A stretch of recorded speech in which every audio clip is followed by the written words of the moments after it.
उत्तर दक्षिण पूरब पश्चिम फिरदा दाणे दाणे नु सर्व कला सतगुरु साहेब की हरि आए हरि आणे।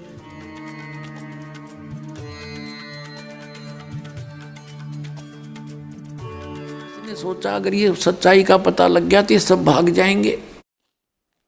उसने वो पोर्शन निकाल दिया और ये 4 वेद दे दिए, ऋग्वेद, यजुर्वेद, अथर्ववेद और सामवेद।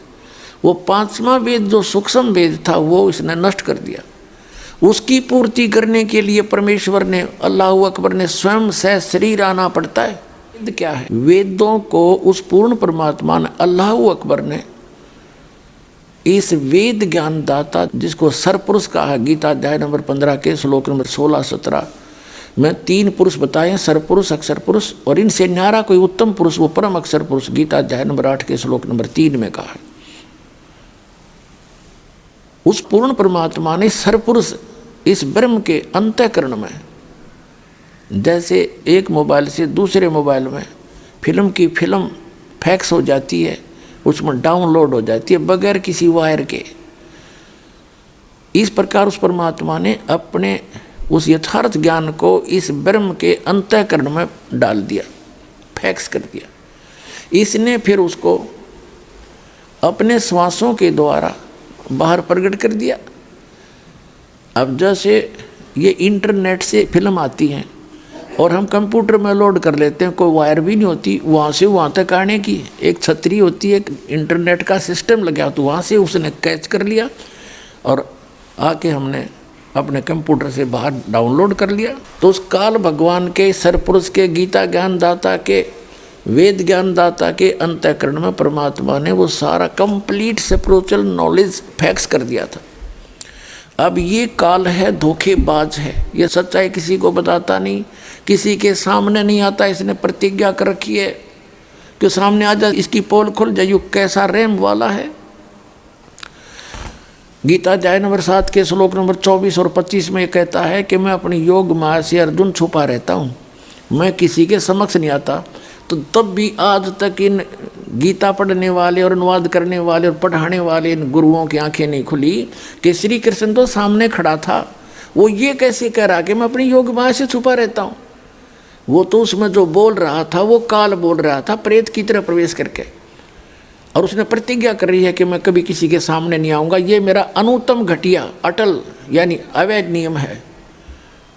और इसी प्रकार हजरत मोहम्मद जी को जब जबरील देवता एक बुराक नाम जानवर पर बैठाकर ऊपर लेकर गए तो पर्दे से पीछे खड़ा है और पर्दे के पार से उसको आदेश दे रहा, तो सामने क्यों नहीं बात करी? जैसे हमारा जो अल्लाह अकबर है, सबका जनक है, क्रिएटर है, वो सामने आता है, हमसे बातें करता है, हमें समझाने की चेष्टा करता है, लेकिन हम इस अज्ञान से, इस वेद ज्ञान दाता के अज्ञान से हम परिपूर्ण होते हैं, क्योंकि ये इनकम्प्लीट नॉलेज देता है। अब क्या हुआ कि इसने जो उस कंप्लीट स्पिरिचुअल नॉलेज यानी 5 वेद दिए थे भगवान ने, इसने क्या किया, उनको सबको देखा, जिसमें ये उसको पता लगा कि इसके अंदर तो कंप्लीट जानकारी है उस परम पिता की, और यदि ये ज्ञान यहाँ के प्राणियों के हाथ लग गया तो ये सभी भाग जाएंगे वहाँ पर। और इसको श्राप लगा हुआ है 1 लाख मानव शरीरधारी प्राणियों का नित आहार करने का। तो इसने सोचा कि ये भेद अगर लग गया कि मेरे से अन्य कोई और है अल्लाह अकबर, और वो ही सुखदाई है, वो स्थान जहाँ वो भगवान रहता वहाँ एक अजीब व गरीब सृष्टि है, वहाँ पर सभी मनुष्यों का शरीर भी इमोर्टल है, अविनाशी है, भगवान का शरीर भी इमोर्टल है, भगवान का तो है ही इमोर्टल, चाहे वो यहाँ आए चाहे वहाँ जाए, और उस शरीर में कोई दुख नहीं, वृद्ध अवस्था नहीं, मृत्यु नहीं वहाँ पे प्राणियों की। तो इसने सोचा अगर ये सच्चाई का पता लग गया तो ये सब भाग जाएंगे। उसने वो पोर्शन निकाल दिया और ये 4 वेद दे दिए, ऋग्वेद, यजुर्वेद, अथर्ववेद और सामवेद। वो 5वां वेद जो सूक्ष्म वेद था वो इसने नष्ट कर दिया। उसकी पूर्ति करने के लिए परमेश्वर ने, अल्लाह अकबर ने स्वयं सह शरीर आना पड़ता है। अब गीता ज्ञानदाता ने, गीता का जो वेद ज्ञान है ये एज इट इज है, उस कंप्लीट गॉड का दिया हुआ जितना भी है, लेकिन ये इनकम्प्लीट है क्योंकि इसने उसमें से निकाल दिया। गीता का जो ज्ञान इसने श्री कृष्ण जी में प्रवेश करके बोला, उसमें इसने अपना कुछ मिश्रण किया। जो वेदों से नहीं मिलता वो गलत है, जो वेदों से मेल खाता वो सही है। इसने क्या मिश्रण किया है?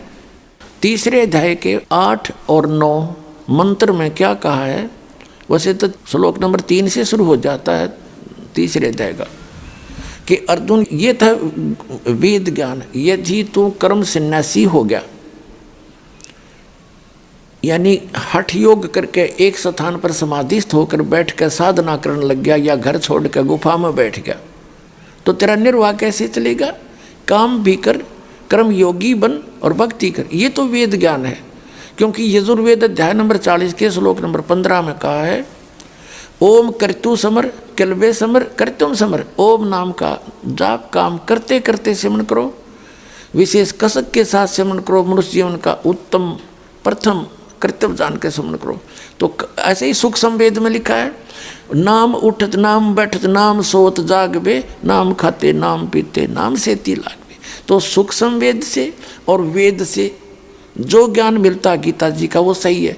फिर इसने छठे अध्याय के 10 से लेकर और 15 तक जो ज्ञान दिया है वो इसका अपने सत्र का है। उसमें ये क्या कहता है कि एक विशेष आसन लगा, नीचे कुसा यानी डाब हो, उसके ऊपर मृगछाला हो, फिर सुंदर कपड़ा बिछा हो, एकांत स्थान हो, नाक के ऊपर ध्यान लगा, ऐसे गाकर चतकर होकर ध्यान कर। अब यहाँ तो हठ योग शुरू हो गया, ये इसकी अपने गपौड़ हैं, ये नहीं मानने हमने, जो वेद से नहीं मिलते। इसी प्रकार इसने गीता अध्याय नंबर 2 के श्लोक नंबर 37 और 38 में दोगला ज्ञान दिया युद्ध कराने के लिए। एक तरफ तो कहता है कि अर्जुन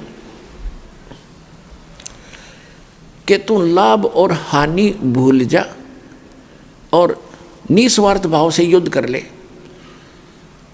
अब पहले तो पुण्यात्माओं, बगैर लाभ और हानि के कौन सिर फड़ुआवेगा? और फिर तुरंत ही लाभ हानि बता रहा है कि यदि तू युद्ध में मारा गया तो स्वर्ग प्राप्ति होगी, और यदि तू जीत गया तो पृथ्वी का राज भोगेगा, तेरे दोनों हाथों में लड्डू। तो ये इसकी बकवाद थी अपनी, ये वेद से नहीं मिलती, तो इसको रिजेक्ट कर देंगे हम। इसी प्रकार कुरान शरीफ का जो ज्ञान दिया इसने, कुछ तो उस गॉड गिवन ज्ञान साथ में अपना मिक्स करके इसने आगे पेश किया है। तो जो वेद से नहीं मिलता गीता ज्ञान, उसको छोड़ देंगे, और कुरान शरीफ का नहीं मिलता, बाइबल का नहीं मिलता, उसको हम छोड़ देंगे। और फिर कंप्लीट जो स्पिरिचुअल नॉलेज है, जिसको तत्व ज्ञान का है, तत्व वेद का है, सूक्ष्म वेद का है, वो दास के पास उपलब्ध है, जो भगवान ने स्वयं आकर बोला है।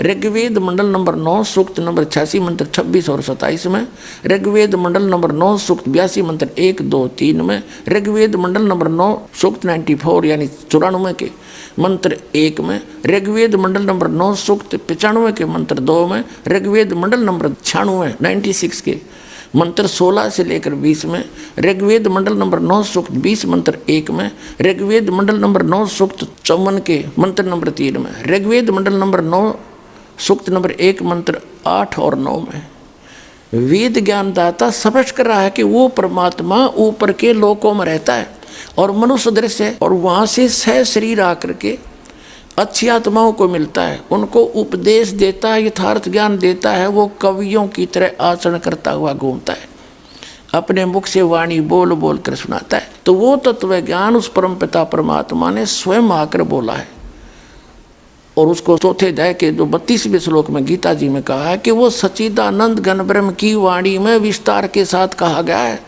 यज्ञ यानी धार्मिक अनुष्ठानों की जानकारी दी गई है, तो वो तत्व ज्ञान है। और चौथे अध्याय के 34वें श्लोक में ऑप्शन छोड़ दिया है कि वो तत्व ज्ञान तत्वदर्शी संतों से जाकर पूछो। गीता ज्ञान दाता कहता है मुझे ज्ञान नहीं। इसी प्रकार कुरान शरीफ का ज्ञान दाता कहता है सूरत फुरकानी 25 आयत नंबर 52 से 59 में कि जिसने 6 दिन में सृष्टि रची और 7वें दिन तख्त पर जा बैठा। पवित्र बाइबल के उत्पत्ति ग्रंथ में भी यही प्रमाण है। वो अल्लाहु अकबर है, वो बड़ा भगवान है, और उसकी जानकारी किसी बाखबर से पूछ लो तो कुरान शरीफ के अंदर भी वो कंप्लीट स्पिरिचुअल नॉलेज नहीं है, वो इस दास के पास है। आओ और ग्रहण करो।